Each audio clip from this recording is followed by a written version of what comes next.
Hi friends, welcome to ആഗീസ് taste. ഞാൻ എത്തിയിരിക്കുന്നത് പാൽ കൊഴുക്കട്ടയുടെ ഒരു റെസിപ്പിയുമായിട്ടാണ് കേട്ടോ. പാൽ കൊഴുക്കട്ട വളരെ പെട്ടെന്ന് നമുക്ക് തയ്യാറാക്കാൻ പറ്റുന്ന വളരെ രുചികരമായ ഒരു റെസിപ്പിയാണ്. ബ്രേക്ക്ഫാസ്റ്റ് ആയിട്ടോ നമുക്ക് സപ്പറിനോ ഒക്കെ ഉപയോഗിക്കാവുന്നതാണ്, കഴിക്കാവുന്നതാണ്. അപ്പോൾ എല്ലാവരും ഇത് ട്രൈ ചെയ്ത് നോക്കണം കേട്ടോ. അപ്പോൾ ഇതെങ്ങനെയാണ് ചെയ്തിരിക്കുന്നത് നമുക്ക് കണ്ടു നോക്കാം. ആദ്യം നമുക്ക് ഒരു പാത്രത്തിൽ കുറച്ച് വെള്ളം തിളയ്ക്കാൻ വെക്കാം. ഒരു കപ്പ് വെള്ളം വെച്ചിട്ടുണ്ട്. അതിലേക്ക് കുറച്ച് ഉപ്പിട്ട് കൊടുക്കാം.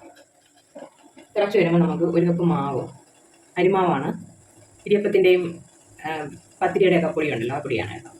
അത് നമുക്കിതിലേക്ക് കുറേശ്ശെ ഇട്ട് കൊടുത്തൊന്ന് ഇളക്കിയെടുക്കാം. വെള്ളം തിളച്ച് വന്നിട്ടുണ്ട്, കുറേശ്ശെ ഇട്ട് കൊടുക്കാം.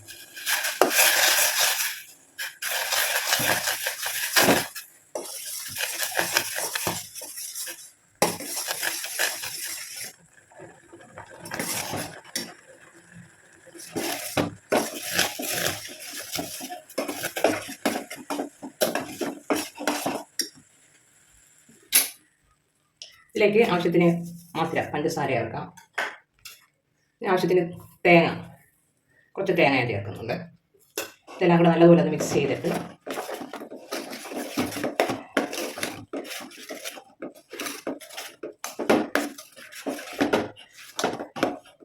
തണുത്ത് വരട്ടെ. തണുത്ത് വരുമ്പോൾ നമുക്കിത് ഉരുട്ടിയെടുക്കാം.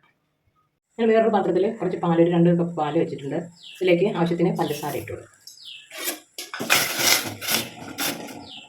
ഇനി നമുക്കിതിലേക്ക് ഉരുട്ടി വെച്ചിരിക്കുന്ന മാവ് ഇട്ട് കൊടുക്കാം.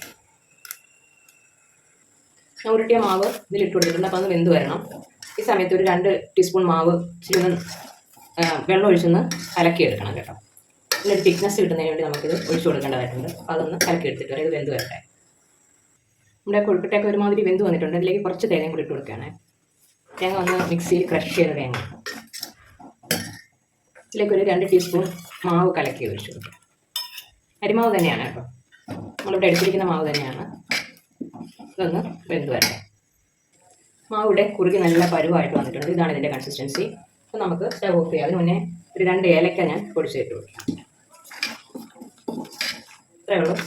വളരെ പെട്ടെന്ന് നമുക്ക് തയ്യാറാക്കിയെടുക്കാം. അപ്പോൾ എല്ലാവരും ഇത് ട്രൈ ചെയ്ത് നോക്കണം കേട്ടോ.